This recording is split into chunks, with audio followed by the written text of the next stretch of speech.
Pensez à un grand terrain numérique. Comment est-ce qu'on le divise en parcelles de taille parfaite pour différents services, sans gaspiller le moindre mètre carré? Eh bien, c'est exactement le puzzle qu'on va résoudre ensemble aujourd'hui. Un défi que les architectes réseau relèvent tous les jours. Et voici le cœur du problème. On a une entreprise, un bloc d'adresse IP et une liste de besoins bien spécifiques pour chaque département. Notre mission, c'est de faire en sorte que tout ça s'emboîte parfaitement. Première partie, le défi réseau. Alors entrons dans le vif du sujet. Quels sont les besoins exacts de cette entreprise? Concrètement, voilà ce que ça donne. On part d'un grand bloc d'adresses, un /22, et il faut créer 5 sous-réseaux distincts. Le plus grand, c'est pour la production, avec 120 ordinateurs, et le plus petit, pour la direction, avec seulement 15. Tout l'enjeu, c'est de tailler chaque morceau vraiment sur mesure. La question qui se pose est donc la suivante. Comment on s'y prend? Comment on découpe ce grand terrain numérique en parcelles de tailles différentes, sans rien gaspiller, tout en s'assurant que chaque département ait pile ce dont il a besoin? C'est tout l'art de l'exercice.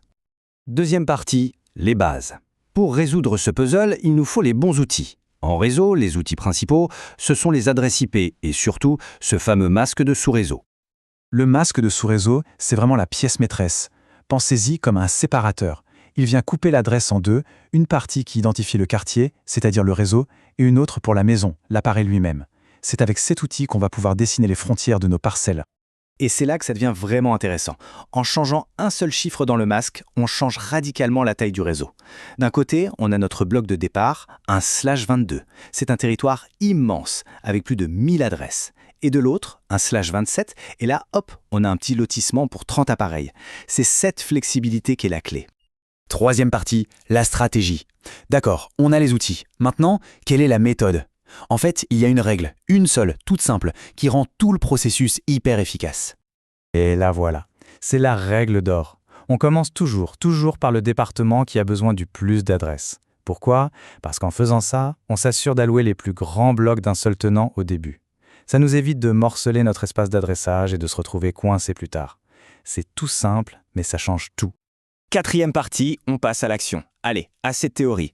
On va appliquer cette stratégie étape par étape, en commençant bien sûr par le plus gros morceau du puzzle.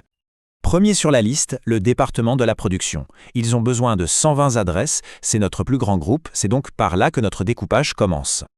Alors pour loger 120 appareils, un bloc qui en contient 64, ça ne suffit pas. Du coup, on est obligé de prendre la taille au-dessus.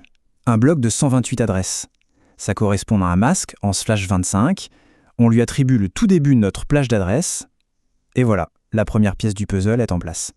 Bien, ça c'est fait pour la production, on enchaîne. Le deuxième plus grand besoin, c'est le département des ventes avec ses 50 postes. Voyons voir comment on gère ça.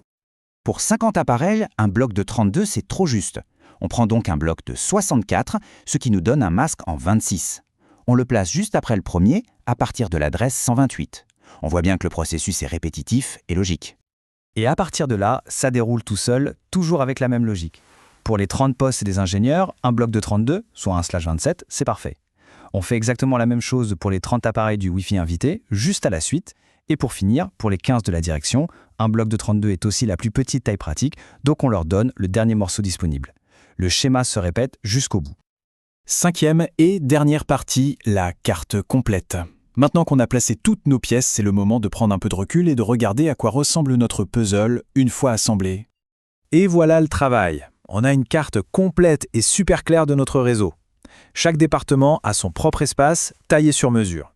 Il n'y a aucun chevauchement et l'espace a été utilisé de la manière la plus efficace qui soit. C'est propre, c'est net. Mais au fond, pourquoi se donner tout ce mal? Eh bien pour 3 raisons qui sont absolument cruciales. 1. L'efficacité. Pas une seule adresse IP n'est gaspillée. 2. La sécurité. Les départements sont bien isolés les uns des autres. Le trafic des uns n'empiète pas sur celui des autres. Et 3. L'organisation. Le réseau est maintenant limpide, facile à lire et surtout prêt à évoluer. Ce qui nous amène à une dernière réflexion. Ce plan, il est parfait pour aujourd'hui. Mais que se passera-t-il demain si l'entreprise crée un nouveau département? Parce que la vraie maîtrise de ce puzzle, ce n'est pas juste de le résoudre une fois, c'est de le concevoir pour qu'il puisse s'agrandir. Une bonne planification aujourd'hui, c'est la garantie d'une expansion sans douleur demain.